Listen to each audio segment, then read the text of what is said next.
അപ്പോൾ ഇന്നലെ സ്റ്റാർട്ട് ചെയ്തിരിക്കുന്ന ചാപ്റ്റർ അസസ്മെൻറ്റ് ഓഫ് കമ്പനീസ് ആണ്. അപ്പോൾ കമ്പനീൻ്റെ കേസിൽ ഓൾറെഡി കുറച്ച് തിയറിയും കാര്യങ്ങളൊക്കെ ഡിസ്കസ് ചെയ്തിട്ടുണ്ടാകും. അപ്പോൾ പ്രോബ്ലം സ്റ്റാർട്ട് ചെയ്യുമ്പോൾ ജസ്റ്റ് ആ തിയറിയും കൂടി ഒന്ന് കൺസിഡർ ചെയ്യുക. കമ്പനിയുടെ സമയത്ത് അപ്പം പറഞ്ഞിട്ടുള്ളത് നോർമൽ റേറ്റിൽ 30% ആയിരിക്കും കമ്പനീൻ്റെ ടാക്സ് റേറ്റ് എന്ന് പറയുന്നത്. ചില കേസസിൽ മാത്രം, ചില സെക്ഷൻസ് നമ്മൾ ഫോളോ ചെയ്യുന്ന കേസസിൽ മാത്രം അതിൽ ഡിഫറൻസസ് വരുന്നുണ്ട്. ആൻഡ് ഫോറിൻ കമ്പനി ആവുന്ന സമയത്ത് അവിടെ 40% ആയിരിക്കും ടാക്സ് റേറ്റ് വരുന്നത്. സർചാർജിൻ്റെ കേസും അതുപോലെ സെസ്സും ഓട്ടോമാറ്റിക്കലി ആപ്ലിക്കബിളായിട്ട് വരുന്നുണ്ട്. ദെൻ മാറ്റ് ആപ്ലിക്കബിൾ ആവുന്ന കേസസിൽ റേറ്റ് എന്ന് പറയുന്നത് 15% പ്ലസ് സർചാർജ് പ്ലസ് സെസ് ആയിരിക്കും മാറ്റ് പ്രൊവിഷൻ ആപ്ലിക്കബിൾ ആവുന്ന കേസിൽ വരുന്ന ടാക്സ് റേറ്റ് എന്ന് പറയുന്നത്. അപ്പോൾ അത് കാൽക്കുലേറ്റ് ചെയ്യുന്ന സമയത്ത് എസ് എ ക്വസ്റ്റ്യനൊക്കെ ആവുന്ന സമയത്ത് സെക്ഷൻ 115JB വെച്ചിട്ട് നമുക്ക് മാറ്റും കൂടെ വരുന്ന ക്വസ്റ്റ്യൻസ് ആയിരിക്കും അധികം ഉണ്ടായിരിക്കുക.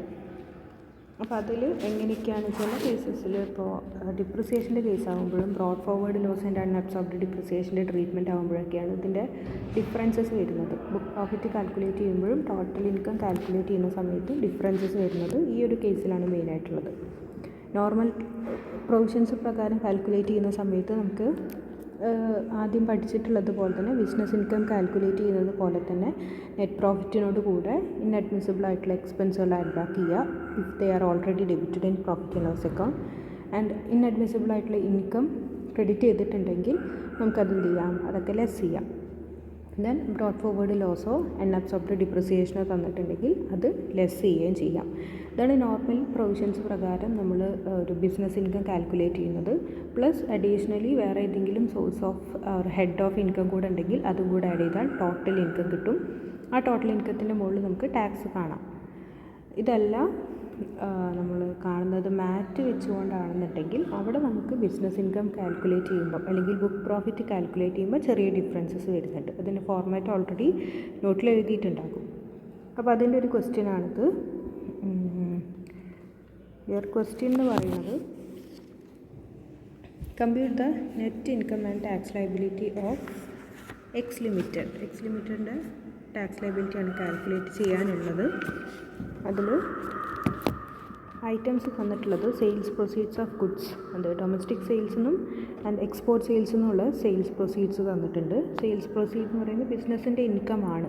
അപ്പോൾ അത് മാറ്റ് ആണെങ്കിലും അതുപോലെ നോർമൽ പ്രൊവിഷൻ ആണെങ്കിലും എന്ത് ചെയ്യേണ്ട ആവശ്യമില്ല, അത് ലെസ് ചെയ്യേണ്ട ആവശ്യമില്ല. It is the part of business income ആണ്. അപ്പോൾ അത് നമ്മൾ തിരിച്ച് ആഡ് ബാക്ക് ചെയ്യേണ്ട കാര്യമില്ല. Next amount withdrawn from general reserve ആണ്. ജനറൽ റിസർവ് അല്ലെങ്കിൽ ഏത് റിസർവ് ആണെങ്കിലും ആ റിസർവിൽ നിന്ന് നമ്മളൊരു എമൗണ്ട് വിഡ്രോ ചെയ്തിട്ടുണ്ടെങ്കിൽ അത് ബിസിനസ് ഇൻകം അല്ല. അത് മാറ്റിൻ്റെ പ്രൊവിഷൻ ആണെങ്കിലും ടോട്ടൽ ഇൻകം കാൽക്കുലേറ്റ് ചെയ്യുന്ന സമയമാണെങ്കിലും നമ്മളത് എന്ത് ചെയ്യണം, ലെസ് ചെയ്ത്, അതായത് നമ്മളുടെ നോർമൽ ഇൻകത്തിൽ നിന്ന് അത് ലെസ് ചെയ്ത് കാണിക്കേണ്ട ഒരു ഐറ്റമാണ് amount withdrawn from general reserve or any kind of reserve എന്ന് പറയുന്നത്. സോ ഈ 2 lakhും 1,50,000 എന്ന് പറയുന്നത് നമ്മൾ രണ്ട് രീതിയിൽ കാൽക്കുലേറ്റ് ചെയ്യുകയാണെങ്കിലും ലെസ് ചെയ്യേണ്ട ഐറ്റംസ് ആണ്. നെക്സ്റ്റ് അത്രയാണ് ഇൻകത്തിൽ പറഞ്ഞിട്ടുള്ളത്, ഓൾറെഡി ക്രെഡിറ്റ് ചെയ്തിട്ടുള്ള ഇൻകം എന്ന് പറയുന്നത്. ദെൻ ഡെബിറ്റ് ചെയ്തിട്ടുള്ള എക്സ്പെൻസുകളിൽ ഫസ്റ്റ് വൺ ബിസിനസ് എക്സ്പെൻസ് ആണ്. ബിസിനസ് എക്സ്പെൻസ് എന്ന് പറയുമ്പോൾ ബിസിനസ്സിൻ്റെ എക്സ്പെൻസ് ആണ്. So it is treated or deduct ചെയ്യാവുന്ന ഐറ്റമാണ്. അത് തിരിച്ച് ആഡ് ബാക്ക് ചെയ്യേണ്ട കാര്യമില്ല. നെക്സ്റ്റ് വൺ ഡിപ്രിസിയേഷൻ ആണ്. ഡിപ്രിസിയേഷനിൽ 2 എണ്ണം തന്നിട്ടുണ്ട്, നോർമൽ ഡിപ്രിസിയേഷനും എക്സ്ട്രാ ഡിപ്രിസിയേഷൻ ബിക്കോസ് ഓഫ് റീവാലുവേഷനും. ഇത് നമ്മൾ എടുക്കുന്ന സമയത്ത് ചെറിയ ഡിഫറൻസ് വരും. ആൻസറിൽ നോക്കുന്ന സമയത്ത് നമുക്ക് എന്ത് ചെയ്യേണ്ടി വരും,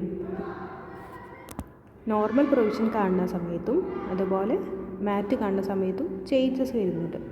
നോർമലിൽ നമ്മൾ നേരത്തെയൊക്കെ ചെയ്തതുപോലെ തന്നെ ഓൾറെഡി ഡെബിറ്റ് ചെയ്ത് പോയിട്ടുള്ള ഡിപ്രിസിയേഷനും ദെൻ അഡ്ജസ്റ്റ്മെൻറ്റിൽ എന്തെങ്കിലും ഡിപ്രിസിയേഷൻ തന്നിട്ടുണ്ടെങ്കിൽ അതും കൂടെ കൺസിഡർ ചെയ്തിട്ടാണ് നമ്മൾ ആഡ് ബാക്ക് ചെയ്യണോ വേണ്ടോ എന്നുള്ളത് ഡിസൈഡ് ചെയ്യുന്നത്. ആൻഡ് മാറ്റ് കാണുന്ന സമയത്ത് നമുക്ക് റീവാലുവേഷൻ റിലേറ്റഡ് ആയിട്ട് വന്നിട്ടുള്ള ഡിപ്രിസിയേഷൻ, റിവാലുവേഷൻ റിലേറ്റഡ് ആയിട്ട് എക്സ്ട്രാ ഡിപ്രിസിയേഷൻ നമ്മൾ ചാർജ് ചെയ്തിട്ടുണ്ടെങ്കിൽ ആ ഒരു എമൗണ്ട് നമ്മൾ ആഡ് ബാക്ക് ചെയ്യേണ്ടതുണ്ട്. Okay. Then salary and wages ആണ് അടുത്ത ഒരു ഐറ്റം വരുന്നത്. Salary and wages as part of business expense ആണ്. So it is not add back. Then income tax ആണ്. ഇൻകം ടാക്സ് എന്ന് പറയുന്നത് നമ്മൾ പറഞ്ഞിട്ടുള്ളതാണ്. ഇൻകം ടാക്സ് ആണെങ്കിലും അതിൻ്റെ പ്രൊവിഷൻ ആണെങ്കിലും ഓർ പേയബിൾ ആയിട്ടുള്ള ഇൻകം ടാക്സ് ആണെന്നുണ്ടെങ്കിലും അതെന്ത് ചെയ്യണം, തിരിച്ച് ആഡ് ബാക്ക് ചെയ്യേണ്ട ഇൻഅഡ്മിസിബിൾ എക്സ്പെൻസ് ആണ്. അപ്പോൾ അത് ആഡ് ബാക്ക് ചെയ്യേണ്ട ആയിട്ടാണ്.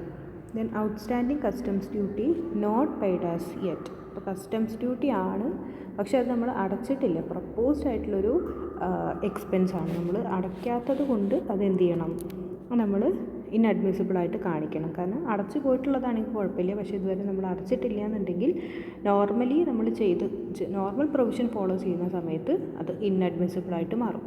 മാറ്റിൻ്റെ കേസിൽ ബുക്ക് പ്രോഫിറ്റ് കാണുന്ന സമയത്ത് നമ്മൾ ആ ഒരു ഫോർമാറ്റിൽ എന്തൊക്കെ ഐറ്റം പഠിച്ചിട്ടുണ്ടോ ആ ഐറ്റം മാത്രമേ നമ്മൾ കൺസിഡർ ചെയ്യേണ്ടതുള്ളൂ. Okay. Next proposed dividend. Proposed dividend normal പ്രൊവിഷനിലും അതുപോലെ തന്നെ മാറ്റിൻ്റെ പ്രൊവിഷനിലും തിരിച്ച് ആഡ് ബാക്ക് ചെയ്യേണ്ടതാണ്. ഡിവിഡൻറ്റ് പെയ്ഡ് അതുപോലെ പ്രൊപ്പോസ്ഡ് ഡിവിഡൻറ്റ് രണ്ടും ആണെന്നുണ്ടെങ്കിൽ രണ്ട് കേസിലും ആഡ് ചെയ്യേണ്ട ഐറ്റംസ് ആണ്. ആഡ് ബാക്ക് ഇൻഅഡ്മിസിബിൾ ആണ്. Then consultation fees paid to tax expert. Tax എക്സ്പേർട്ടിന് കൊടുത്തിരിക്കുന്ന കൺസൾട്ടേഷൻ ഫീസ് ബിസിനസ്സിൻ്റെ ഭാഗമായിട്ടുള്ളതാണ്. So it is admissible. അത് നമ്മൾ തിരിച്ച് ആഡ് ബാക്ക് ചെയ്യേണ്ട കാര്യമില്ല. Then other expenses 21,000. അതർ എക്സ്പെൻസസിൽ പല എക്സ്പെൻസുകളും ഉണ്ടായിരിക്കാം, അത് നമ്മൾ ആഡ് ചെയ്യേണ്ട ആവശ്യമില്ല. അപ്പോൾ ഇത്രയാണ് അക്കൗണ്ടിൽ നമ്മൾ പ്രോഫിറ്റ് ആൻഡ് ലോസ് അക്കൗണ്ടിൽ ചെയ്തിട്ടുള്ള ഡെബിറ്റ് ആൻഡ് ക്രെഡിറ്റ് ഐറ്റം എന്ന് പറയുന്നത്. ഈ നെക്സ്റ്റ് ഉള്ളത് അഡ്ജസ്റ്റ്മെൻറ്റിൽ തന്നിട്ടുള്ളത് company want to claim set off the following. എന്തൊക്കെയാണ്? Depreciation section 32 5,36,000. അതായത് നോർമലി ഒരു അക്കൗണ്ടിങ് പർപ്പസിന് വേണ്ടിയിട്ട് ഇവർ ഡിപ്രിസിയേറ്റ് ചെയ്യാൻ ഉദ്ദേശിക്കുന്നത് 5,36,000 ആണ്. പക്ഷേ ഓൾറെഡി ഇവർ പ്രോഫിറ്റ് ആൻഡ് ലോസ് അക്കൗണ്ടിൽ ഡെബിറ്റ് ചെയ്തിട്ടുള്ള എക്സ്പെൻസ് ഡിപ്രിസിയേഷൻ എക്സ്പെൻസ് എന്ന് പറയുന്നത് 6,10,000 2,70,000 ആണ്. അപ്പോൾ എന്താണ്, നോർമലി നമുക്ക് കണ്ടാൽ തന്നെ അറിയാം 5,36,000 കൂടുതലാണ് ഇവർ ഓൾറെഡി ഡെബിറ്റ് ചെയ്തിട്ടുള്ള ഡിപ്രിസിയേഷൻ എന്ന് പറയുന്നത്. അപ്പോൾ എക്സ്ട്രാ ഇവർ ഡിപ്രിസിയേഷൻ ലെസ് ചെയ്ത് കാണിച്ചിട്ടുണ്ടെങ്കിൽ ആ എക്സ്ട്രാ ഡിപ്രിസിയേഷനെ നമ്മൾ എന്ത് ചെയ്യണം, ഓർ എക്സസ് ഡിപ്രിസിയേഷനെ നമ്മൾ എന്ത് ചെയ്യണം, നോർമൽ പ്രൊവിഷനിൽ ടാക്സ് കാണുന്ന സമയത്ത് തിരിച്ച് ആഡ് ബാക്ക് ചെയ്യണം. ടോട്ടൽ ഇൻകം കാണുമ്പോൾ തിരിച്ച് ആഡ് ബാക്ക് ചെയ്യണം. എക്സ്ട്രാ ഡിപ്രിസിയേഷൻ നമ്മൾ ലെസ് ചെയ്തിട്ടുണ്ടെങ്കിൽ ഇതിലെന്തായാലും ഉണ്ട് 6,10,000 2,70,000 എന്ന് പറയുമ്പം 8,86,000 നമ്മൾ ഓൾറെഡി ഇപ്പോൾ ഡെബിറ്റ് ചെയ്ത് കാണിച്ചിട്ടുണ്ട്. പക്ഷേ ശരിക്കും 5,36,000 അക്കൗണ്ടിങ് പർപ്പസിന് ലെസ് ചെയ്യേണ്ടതുള്ളൂ. അപ്പോൾ അങ്ങനെയാണെങ്കിൽ എക്സ്ട്രാ നമ്മൾ ലെസ് ചെയ്ത് പോയിട്ടുള്ള ആ ഒരു ഡിപ്രിസിയേഷന് തിരിച്ച് നമ്മൾ ആഡ് ബാക്ക് ചെയ്യണം. Okay. Then next brought forward loss of 2018-19 being 14,80,000 for tax purpose. ഇനി നോക്കേണ്ട ഒരു കാര്യം എന്ന് പറയുന്നത് ടാക്സ് പർപ്പസ് അല്ലെങ്കിൽ as per income tax act എന്ന് പറഞ്ഞിട്ട് തരുന്ന ബ്രോഡ് ഫോർവേഡ് ലോസോ അൺഅബ്സോർബ്ഡ് ഡിപ്രിസിയേഷനോ മാത്രമായിരിക്കും നമ്മൾ നോർമൽ പ്രൊവിഷൻസ് കാൽക്കുലേറ്റ് ചെയ്യുന്ന സമയത്ത് ട്രീറ്റ് ചെയ്യേണ്ടത്. ഓക്കെ. ഇതിന് പകരം അക്കൗണ്ടിങ് പർപ്പസ് എന്ന് പറഞ്ഞിട്ടാണ് തന്നിട്ടുള്ളതെങ്കിൽ ആ അക്കൗണ്ടിങ് പർപ്പസ് എന്ന് പറഞ്ഞിട്ട് തരുന്ന ബ്രോഡ് ഫോർവേഡ് ലോസും അതുപോലെ അൺഅബ്സോർബ്ഡ് ഡിപ്രിസിയേഷനും നമ്മൾ ട്രീറ്റ് ചെയ്യുന്നത് മാറ്റ് കാൽക്കുലേഷനിലേക്ക് വേണ്ടിയിട്ടായിരിക്കും. ഓക്കെ. അപ്പോൾ അത് രണ്ടും തരുന്നത് അക്കൗണ്ടിങ് പർപ്പസ് ആണോ ഓർ ടാക്സ് പർപ്പസ് ആണോ എന്നുള്ളത് ക്വസ്റ്റ്യനിൽ കറക്റ്റായിട്ട് നോക്കണം. ടാക്സ് പർപ്പസ് എന്ന് പറഞ്ഞിട്ട് തന്നിട്ടുള്ള എമൗണ്ട് നമ്മൾ എടുക്കേണ്ടത് എപ്പോഴും ഏതിലേക്ക് വേണ്ടി മാത്രമാണ്, നോർമൽ പ്രൊവിഷൻസിൽ ടോട്ടൽ ഇൻകം കാൽക്കുലേറ്റ് ചെയ്യുമ്പോഴാണ്. Okay.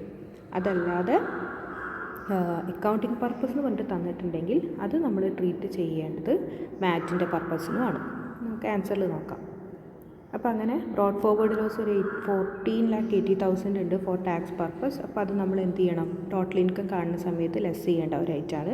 Then unabsorbed depreciation being 70,000 for accounting purpose. Okay.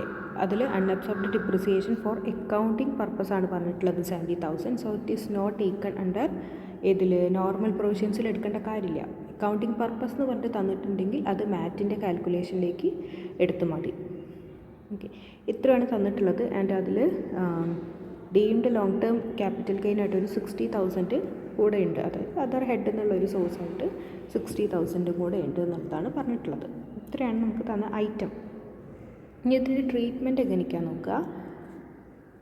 ഇത് നമ്മൾ കാണുന്നത് നോർമൽ പ്രൊവിഷൻസിൻ്റെ അണ്ടറിലാണ്, നോർമൽ പ്രൊവിഷൻസിലാണ് നമ്മൾ കാണുന്നത്.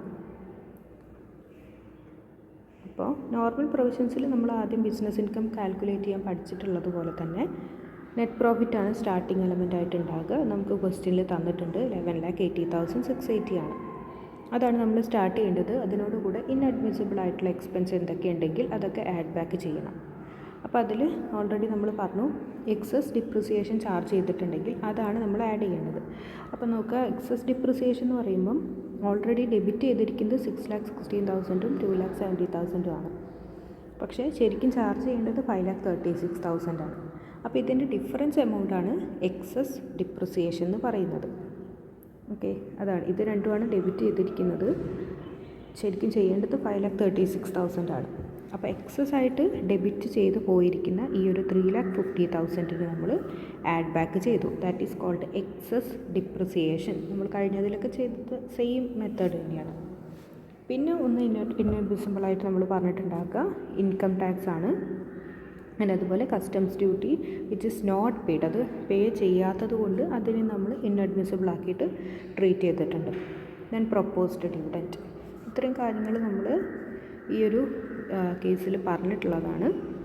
ഇപ്പോൾ കാണിച്ചതുപോലെ depreciation and income tax, outstanding customs duty and proposed dividend. ബാക്കിയുള്ളത് അഡ്മിസിബിൾ ആണ് പറഞ്ഞു. അപ്പോൾ ഇത് ആഡ് ചെയ്താൽ നമുക്ക് ഫിഗർ കിട്ടും. ദെൻ അതൊന്ന് ലെസ് ചെയ്യേണ്ട ഐറ്റംസ്, അതായത് ബിസിനസ്സിൻ്റേതല്ലാത്ത ഇൻകംസ് നമ്മൾ ലെസ് ചെയ്ത് കാണിക്കണം. അതിൽ വരുന്നത് റിസർവിന് നമ്മൾ വിഡ്രോ ചെയ്തിരിക്കുന്ന ഇൻകംസ് ആണ്. ജനറൽ റിസർവിനും റീവാലുവേഷൻ റിസർവിനും നമ്മൾ വിഡ്രോ ചെയ്തിരിക്കുന്ന എമൗണ്ടുകൾ. ദെൻ എക്സ്ട്രാ നമ്മൾ ലെസ് ചെയ്യേണ്ട ഒരു കാര്യം, അതായത് ഇത് നിങ്ങൾക്ക് അത് ബാലൻസ് ചെയ്തിട്ട് അതിന് ശേഷം ലെസ് ചെയ്താലും മതി, അൺഅബ്സോർബ്ഡ് ലോസ് ആണ്. അൺഅബ്സോർബ്ഡ് ലോസ് ആയിട്ട് ഇവിടെ എടുത്തിരിക്കുന്നത് 14,80,000 മാത്രമാണ്. അപ്പോൾ ഇതിൽ പറഞ്ഞു ഫോർ അക്കൗണ്ടിങ് പർപ്പസ് എന്ന് പറഞ്ഞ് കാണിച്ചിരിക്കുന്ന എമൗണ്ട് മാത്രമാണ് എന്തിലേക്ക് എടുക്കേണ്ടത്, business or total income as per normal provision calculate ചെയ്യുമ്പോൾ ഈ ഒരു എമൗണ്ട് ഫോർ ടാക്സ് പർപ്പസ് എന്ന് പറഞ്ഞിരിക്കുന്ന എമൗണ്ട് മാത്രം എടുത്താൽ മതി. ഈ അൺഅബ്സോർബ്ഡ് ഡിപ്രിസിയേഷൻ ആണെങ്കിലും അല്ലെങ്കിൽ ഫോർ അക്കൗണ്ടിങ് പർപ്പസ് എന്ന് പറഞ്ഞിട്ട് കാണിച്ചിരിക്കുന്ന ബ്രോഡ് ഫോർവേഡ് ലോസ് ആണെങ്കിലും അതൊക്കെ എടുക്കേണ്ടത് മാറ്റിൻ്റെ കാൽക്കുലേഷനിലേക്കാണ്. അപ്പോൾ ഇതിൽ നമുക്ക് ഇത്രേ ചെയ്യാനുള്ളൂ. ഈ ഒരു എമൗണ്ട് മാത്രമാണ് ഫോർ ടാക്സ് പർപ്പസ് എന്ന് പറഞ്ഞിട്ട് തന്നിട്ടുള്ളത്. അപ്പോൾ അത് നമ്മൾ എന്ത് ചെയ്തു, അത് മാത്രം ലെസ് ചെയ്യാൻ വേണ്ടി ട്രീറ്റ് ചെയ്യേണ്ടതുള്ളൂ. ബ്രോഡ് ഫോർവേഡ് ലോസ് തന്നെയാണ് അൺഅബ്സോർബ്ഡ് ലോസ് എന്ന് പറഞ്ഞിട്ട് കാണിച്ചിട്ടുള്ളത്. ഓക്കെ, അപ്പോൾ നമുക്ക് എമൗണ്ട് കിട്ടി 18,30,000 ആണ് ലെസ് ചെയ്യേണ്ടത്. ആൻഡ് അതിനോട് കൂടെ നമുക്ക് ഒരു ലോങ് ടേം ക്യാപിറ്റൽ ഗെയിൻ ആയിട്ടൊരു 60,000 ആഡ് ചെയ്യാനും കൂടെ ഉണ്ട്. നമുക്ക് ബിസിനസ് ഇൻകമായിട്ട് 1,28,180 കിട്ടി ഈ ഒരു എമൗണ്ടിന് ഇത് ലെസ് ചെയ്ത് കഴിഞ്ഞപ്പോൾ. ദെൻ അതിനോട് കൂടെ 60,000 ലോങ് ടേം ക്യാപിറ്റൽ ഗെയിൻ ആണ് നമുക്ക് അഡീഷണലി ലാസ്റ്റ് ക്വസ്റ്റ്യനിൽ പറഞ്ഞിട്ടുണ്ട്. സോ ടോട്ടൽ ഇൻകം 1,88,180 ആണ് നമുക്ക് കിട്ടി. ഇനി ആ 1,88,000 മുകളിൽ നമ്മൾ ടാക്സ് ലൈബിലിറ്റി ആണ് കാണേണ്ടത്. ടാക്സ് ലൈബിലിറ്റി കാണുന്ന സമയത്ത് നമുക്കറിയാം 30% ആണ് നോർമലി കമ്പനീൻ്റെ tax rate as per normal provision. പക്ഷേ ചില കേസിൽ അതായത് 2021 വരെ 21-22 ആ ഒരു ടൈമിലത്തെ നമ്മളുടെ ഇൻകം എന്ന് പറയുന്നത് gross total income or turn over എന്ന് പറയുന്നത് 400 crore ബിലോ ആണെന്നുണ്ടെങ്കിൽ നമുക്ക് ടാക്സ് റേറ്റ് 25% ആണ് ആപ്ലിക്കബിളായിട്ട് വരുന്നത്. ഓക്കെ, അത് ആ ഒരു ട്രീറ്റ്മെൻറ്റ് ചില കേസിൽ നമുക്ക് വിട്ടുപോകാം. ചിലപ്പോൾ അത് നമ്മൾ 30% വെച്ച് ചെയ്യും, എന്നാലും കുഴപ്പമില്ല. ഇതിപ്പോൾ ഈ ഒരു പ്രൊവിഷൻ ബേസ് ചെയ്തിട്ട് വരുന്നൊരു ക്വസ്റ്റ്യൻ ആയതുകൊണ്ടാണ് അതിൻ്റെ അതേ ബേസിൽ തന്നെ നമ്മൾ ചെയ്തിട്ടുള്ളത്. ഇവിടെ 25% എടുക്കാനുള്ള റീസൺ എന്ന് പറയുന്നത് ഇൻകം ബിലോ 400 crore ആയതുകൊണ്ടാണ് ഇവിടെ 25% എടുത്തിട്ടുള്ളത്. അതല്ലാത്ത കേസസിലൊക്കെ നമ്മൾ നോർമലി 30% വെച്ച് ചെയ്തു എന്ന് വെച്ചിട്ട് പ്രശ്നമൊന്നുമില്ല. ഇനി അതിൽ തന്നെ നമ്മൾ എടുക്കുന്ന സമയത്ത് 1,88,180-ൽ 60,000 നമുക്ക് ലോങ് ടേം ക്യാപിറ്റൽ ഗെയിൻ ആണ്. അപ്പോൾ അതിന് മാത്രം നമുക്ക് സെപ്പറേറ്റ് സ്ലാബ് റേറ്റ് ഉണ്ട് 20%. അപ്പോൾ അത് 20% നമ്മൾ 60,000-ന് 20% കാണണം. ബാലൻസ് ഇതിൽ 60,000 കഴിഞ്ഞാൽ ബാലൻസ് എത്ര ഉണ്ടാകും, 1,28,180. അതിൻ്റെ മുകളിലാണ് നമ്മൾ ഈ 25%, ബിസിനസ് ഇൻകത്തിൻ്റെ മുകളിലാണ് 25% ടാക്സ് കാണുന്നത്. സോ 44,045 ആണ് എമൗണ്ട് കിട്ടുന്നത്. പ്ലസ് എഡ്യൂക്കേഷൻ സെസ് 1,762 കിട്ടും 4% കണ്ടാൽ. ഈ കേസിൽ എന്ത് വരുന്നില്ല, സർചാർജ് വരുന്നില്ല. സർചാർജ് വരിക 1 crore എബവ് ഇൻകം ഉള്ള കേസസിൽ മാത്രമാണ് സർചാർജ് വരുന്നത്. In case of domestic company ആണെങ്കിൽ 7% സർചാർജ് വരുന്നത് 1 crore എബവ് ആവുന്ന കേസസിലാണ്. അപ്പോൾ ഇതിൽ സർചാർജിൻ്റെ കേസില്ല. ഓക്കെ, അപ്പോൾ ഇതാണ് നോർമൽ ബേസിൽ നമുക്ക് നോർമൽ പ്രൊവിഷൻസ് പ്രകാരം കാൽക്കുലേറ്റ് ചെയ്യുന്നത്. ഇവിടെ ഡിപ്രിസിയേഷൻ എടുത്തിരിക്കുന്നത് ഓൾറെഡി ഡെബിറ്റ് ചെയ്തിരിക്കുന്ന ഡിപ്രിസിയേഷനും ആൻഡ് അഡ്ജസ്റ്റ്മെൻറ്റിൽ തന്നിട്ടുള്ള ഡിപ്രിസിയേഷനും കൂടെ കൺസിഡർ ചെയ്തിട്ട് എക്സസ് ഡിപ്രിസിയേഷൻ വന്നതുകൊണ്ട് അതിനെ ആഡ് ബാക്ക് ചെയ്തു സാധാരണ ചെയ്യുന്നത് പോലെ. അതുപോലെ ബ്രോഡ് ഫോർവേഡ് ലോസ് ലെസ് ചെയ്യുകയും ചെയ്തിട്ടുണ്ട് ഫോർ ടാക്സ് പർപ്പസ്. അതാണ് ഇവിടെ എസ്പെഷ്യലി എടുത്ത് നോക്കേണ്ട ഒരു കാര്യം എന്ന് പറയുന്നത്. ഇനി ബുക്ക് പ്രോഫിറ്റ് കാൽക്കുലേറ്റ് ചെയ്യുന്ന സമയത്ത് നമുക്ക് നോക്കേണ്ട കാര്യം ട്രീറ്റ്മെൻറ്റിൻ്റെ നോക്കുക. ബുക്ക് പ്രോഫിറ്റ് കാണുമ്പോൾ നമ്മൾ ആദ്യം നെറ്റ് പ്രോഫിറ്റിൻ്റെ എലിമെൻറ്റിൽ നിന്ന് തന്നെ സ്റ്റാർട്ട് ചെയ്തു. ഇനി ഡിപ്രിസിയേഷൻ ഇവിടെ എടുത്തത് നോക്കുക. ഡിപ്രിസിയേഷൻ എന്ന് പറയുന്നത് നോർമൽ ഡിപ്രിസിയേഷൻ നമുക്ക് മാറ്റിൻ്റെ കാൽക്കുലേഷൻ്റെ സമയത്ത് നമുക്ക് എന്ത് ചെയ്യാം, ലെസ് ചെയ്യാവുന്ന ഒരു ഐറ്റമാണ് നോർമൽ ഡിപ്രിസിയേഷൻ എന്ന് പറയുന്നത്. ക്വസ്റ്റ്യനിലാണെന്നുണ്ടെങ്കിൽ 6,16,000 ആണ് നോർമൽ ഡിപ്രിസിയേഷൻ ആൻഡ് ഇത് റീവാലുവേഷൻ റിലേറ്റഡ് ആയിട്ട് വന്നിട്ടുള്ള ഒരു ഡിപ്രിസിയേഷനാണ് 2,70,000. ഇതിൽ ഈ 6,16,000 എന്ന് പറയുന്ന നോർമൽ ഡിപ്രിസിയേഷൻ നമുക്ക് അലോവബിൾ ആയിട്ടുള്ളൊരു ഡിഡക്ഷനാണ് ഫോർ മാറ്റ് പർപ്പസിന് കാൽക്കുലേറ്റ് ചെയ്യുമ്പോൾ. 6,60,000 നമുക്ക് കാൽക്കുലേറ്റ് ചെയ്യുമ്പോൾ ഡിഡക്റ്റ് ചെയ്യാവുന്ന ഒരു ഡിപ്രിസിയേഷൻ തന്നെയാണ് normal depreciation. But extra depreciation in case of revaluation നമ്മൾ ഡെബിറ്റ് ചെയ്തിട്ടുണ്ടെങ്കിൽ അതാണ് അവിടെ നമുക്ക് തിരിച്ച് ആഡ് ബാക്ക് ചെയ്യേണ്ട ഐറ്റം എന്ന് പറയുന്നത്. ഓക്കെ, അപ്പോൾ ഇതിൽ ട്രീറ്റ്മെൻറ്റ് നോക്കാം. ഒന്നിക്കിൽ നിങ്ങൾക്ക് ഈ രീതിയിൽ ചെയ്യാം. 6,16,000 പ്ലസ് 2,70,000 ടോട്ടൽ ആഡ് ചെയ്തിട്ട് 6,60,000 ആയിട്ടുള്ള നോർമൽ ഡിപ്രിസിയേഷൻ മാത്രം ലെസ് ചെയ്ത് കാണിക്കാം. അതല്ലെങ്കിൽ എന്ത് ചെയ്താൽ മതി, ഈ ഒരു 2,70,000 എക്സസ് ഡിപ്രിസിയേഷൻ മാത്രം വേണമെന്നുണ്ടെങ്കിലും തിരിച്ച് ആഡ് ബാക്ക് ചെയ്ത് കാണിച്ചാൽ മതി. ഇതിൻ്റെ ഫൈനൽ എഫക്റ്റ് രണ്ട് രീതിയിൽ ചെയ്താലും ഒന്നാണ് ഉണ്ടാവുക. അപ്പോൾ നിങ്ങൾ പഠിക്കുന്ന സമയത്ത് ഇങ്ങനെ പഠിച്ചോ, നമ്മൾ ഓൾറെഡി പ്രോഫിറ്റ് ആൻഡ് ലോസ് അക്കൗണ്ടിൽ ഡെബിറ്റ് ചെയ്തിട്ടുള്ള ഡിപ്രിസിയേഷൻ ആഡ് ബാക്ക് ചെയ്യാം. ആൻഡ് പെർമിസിബിൾ ആയിട്ടുള്ള ഡിപ്രിസിയേഷൻ മാറ്റിൻ്റെ കേസിൽ നോർമൽ പ്രൊവിഷൻസിലുള്ള ഡിപ്രിസിയേഷനാണ്, അത് പെർമിസിബിൾ ആണ്. അപ്പോൾ അത് നമുക്ക് എന്ത് ചെയ്യാം, ലെസ് ചെയ്യാം. അപ്പോൾ ആഡ് ചെയ്യുന്ന സമയത്ത് നമ്മൾ ഓൾറെഡി ഡെബിറ്റ് ചെയ്തിരിക്കുന്ന ടോട്ടൽ ഡിപ്രിസിയേഷൻ ആഡ് ബാക്ക് ചെയ്തതായിട്ട് കാണിച്ചു. ആൻഡ് അതുപോലെ ഇൻകം ടാക്സും ഉണ്ട്, പ്രൊപ്പോസ്ഡ് ഡിവിഡൻറ്റും ഉണ്ട്. ഇതൊക്കെ നമ്മൾ ആഡ് ബാക്ക് ചെയ്തതായിട്ട് കാണിച്ചു. പക്ഷേ എന്തെടുത്തിട്ടില്ല, ഇതിലെടുത്തതുപോലെ കസ്റ്റംസ് ഡ്യൂട്ടി നമ്മൾ എടുത്തിട്ടില്ല. നിങ്ങൾ ഫോർമാറ്റ് നോക്കിയാൽ അതിലും കാണാൻ കഴിയും കസ്റ്റംസ് ഡ്യൂട്ടി എന്ന് പറഞ്ഞൊരു ഐറ്റം നമ്മൾ ആഡ് ബാക്ക് ചെയ്യുന്നതായിട്ട് കാണിച്ചിട്ടില്ല. അപ്പോൾ അതിൽ പറഞ്ഞിരിക്കുന്ന ആ ഫോർമാറ്റിലുള്ള ഐറ്റംസ് മാത്രം നിങ്ങൾ നോക്കിയാൽ മതി. എക്സ്ട്രാ ആയിട്ടുള്ള ഐറ്റംസിലേക്കൊന്നും പോകേണ്ട കാര്യമില്ല. ഓക്കെ, അപ്പോൾ അത്രയും കാര്യങ്ങൾ ആഡ് ചെയ്തു. ദെൻ ലെസ് ചെയ്യുന്ന സമയത്ത് amount withdrawn from general reserve ഉണ്ട് 2 lakh. അത് നിങ്ങൾ ഫോർമാറ്റിൽ എഴുതിയിട്ടുണ്ടാകും, റിസർവ്സ് നിന്ന് വിഡ്രോ ചെയ്തിട്ടുള്ള എമൗണ്ട്. അതുപോലെ amount withdrawn from revaluation reserve 1,50,000 അതും നിങ്ങൾ ഫോർമാറ്റിൽ എഴുതിയിട്ടുണ്ടാകും. റിസർവിന് വിഡ്രോ ചെയ്യുന്ന എല്ലാ എമൗണ്ടും ലെസ് ചെയ്തതായിട്ട് കാണിക്കണം. ഇൻഅഡ്മിസിബിൾ ആയിട്ടുള്ള ഇൻകമാണ്. ദെൻ അൺഅബ്സോർബ്ഡ് ഡിപ്രിസിയേഷൻ്റെ നമ്മളെങ്ങനെ നോക്കേണ്ടത്, ക്വസ്റ്റ്യനിൽ നോക്കുക. അൺഅബ്സോർബ്ഡ് ഡിപ്രിസിയേഷനായിട്ട് 70,000 ഫോർ അക്കൗണ്ടിങ് പർപ്പസ്. അതുപോലെ ബ്രോഡ് ഫോർവേഡ് ലോസ് ആയിട്ട് 40,000 ഉണ്ട് four accounting purpose.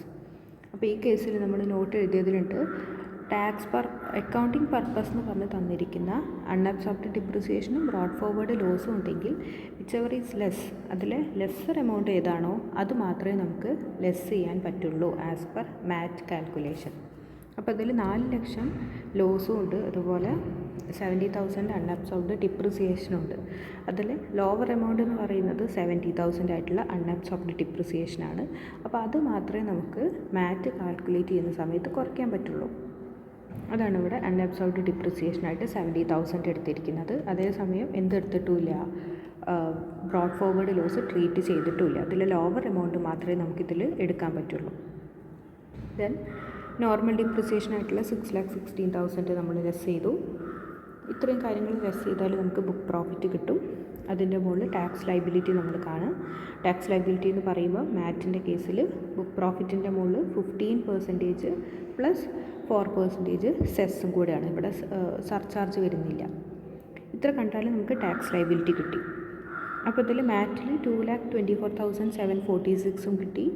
And normal പ്രൊവിഷനിൽ 45,807 കിട്ടിയിരിക്കുന്നത്. അപ്പോൾ ആ കൊല്ലം ഏറ്റവും കൂടുതൽ ടാക്സ് വന്നിട്ടുള്ളത് മാറ്റിൻ്റെ കേസിലാണ്. സോ മാറ്റിൽ നമ്മൾ എത്രയാണോ ടാക്സ് കിട്ടിയിരിക്കുന്നത്, ഹയർ എമൗണ്ട്, നോർമൽ ടാക്സും മാറ്റിൻ്റെ ടാക്സും കൂടെ നോക്കിയിട്ട് ഹയർ ആയിട്ടുള്ള ടാക്സ് ആയിരിക്കും ഒരു കൊല്ലം നമ്മൾ ടാക്സ് ലൈബിലിറ്റി ആയിട്ട് ട്രീറ്റ് ചെയ്യുന്നത്. സോ ഇതിൽ ഈ ഒരു എമൗണ്ടാണ് ട്രീറ്റ് ചെയ്യുക. ഇനി എക്സസ് ആയിട്ട് നമ്മൾ ഇത്രയും എമൗണ്ട് ടാക്സ് ആയിട്ട് ഇക്കൊല്ലം അടച്ചിട്ടുണ്ട്. 2,24,746 ആണ് നമ്മളിപ്പോൾ അടച്ചിട്ടുള്ളത്. സോ എക്സസ് ആയിട്ടൊരു 1,76,939 നമ്മൾ അടച്ചിട്ടുണ്ട് ഈ കൊല്ലം. അതിന് നമുക്ക് മാറ്റ് ക്രെഡിറ്റ് ആയിട്ട് ട്രീറ്റ് ചെയ്യാം. അടുത്ത കൊല്ലത്തേക്ക് നമുക്ക് എന്ത് ചെയ്യാം, ക്യാരി ഫോർവേഡ് ചെയ്യാം. കമ്മിങ് ഇയേഴ്സിൽ നമുക്കത് സെറ്റ് ഓഫ് ചെയ്യുന്നതിന് വേണ്ടി, ടാക്സ് ലൈബിലിറ്റി കുറയ്ക്കുന്നതിന് വേണ്ടിയിട്ട് യൂസ്ഫുൾ ആയിരിക്കും. അപ്പോൾ മാറ്റ് ക്രെഡിറ്റ് എന്ന് പറയുന്നത് നമ്മൾ ഓൾറെഡി ഡിസ്കസ് ചെയ്തിട്ടുള്ള ഒരു ഏരിയയാണ്. നമ്മൾ മാറ്റിൻ്റെ കേസിലും അതുപോലെ നോർമൽ ടാക്സും കണ്ടു കഴിഞ്ഞിട്ട് എക്സ്ട്രാ മാറ്റിൽ നമ്മൾ ടാക്സ് അടച്ചിട്ടുണ്ടെങ്കിൽ എക്സ്ട്രാ അടച്ചിരിക്കുന്ന ആ ഒരു എമൗണ്ടിന് നമുക്ക് ക്രെഡിറ്റ് ആയിട്ട് ക്യാരി ഫോർവേഡ് ചെയ്യാനുള്ള ഓപ്ഷൻ ഉണ്ട്. അതിനാണ് മാറ്റ് ക്രെഡിറ്റ് എന്ന് പറയുന്നത്. അപ്പോൾ ഇത്രയാണ് ഇതിൽ നോക്കാനുള്ളത്. ഈ ഒരു ക്വസ്റ്റ്യനിൽ നിങ്ങൾ brought forward loss and unabsorbed ഡിപ്രിസിയേഷൻ്റെ ട്രീറ്റ്മെൻറ്റും അതുപോലെ ഡിപ്രിസിയേഷൻ്റെ ട്രീറ്റ്മെൻറ്റും ഒന്ന് നല്ലോണം മനസ്സിലാക്കിയാൽ മതി. ബാക്കിയുള്ള പ്രോബ്ലം ചെയ്യുമ്പോൾ കുറച്ചും കൂടെ ഈസി ആയിരിക്കും.